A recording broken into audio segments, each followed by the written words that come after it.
পাকিস্তানের রাজধানী ইসলামাবাদে যুক্তরাষ্ট্র ও ইরানের শীর্ষ নেতৃত্বের মধ্যে সরাসরি বৈঠক হয়েছে। তবে এই বৈঠকে কোনো সমঝোতা ছাড়াই পাকিস্তান ছেড়েছেন মার্কিন ভাইস প্রেসিডেন্ট জেডি ভ্যান্স। ফলে আলোচনা এই পর্যায়ে থমকে গেছে।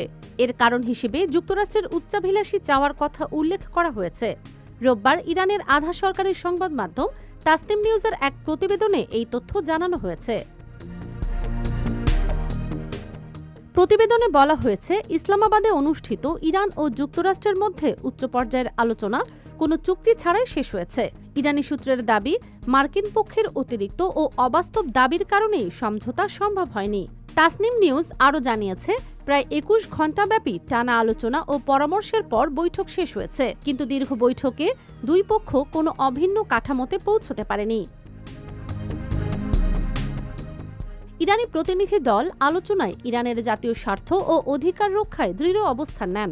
তাদের অভিযোগ, যুক্তরাষ্ট্র এমন কিছু লক্ষ্য অর্জনের চেষ্টা করেছে যা তারা সামরিক অভিযানে অর্জন করতে পারেনি।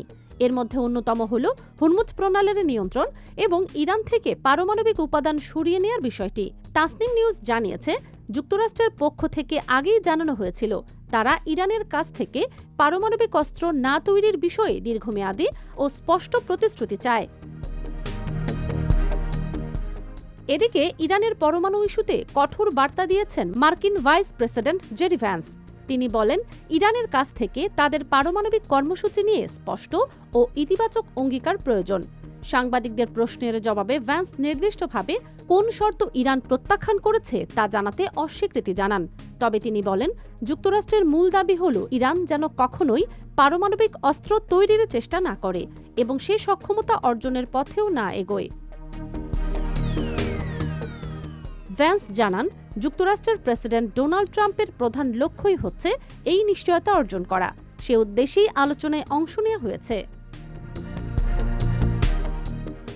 IBTV USA, new York.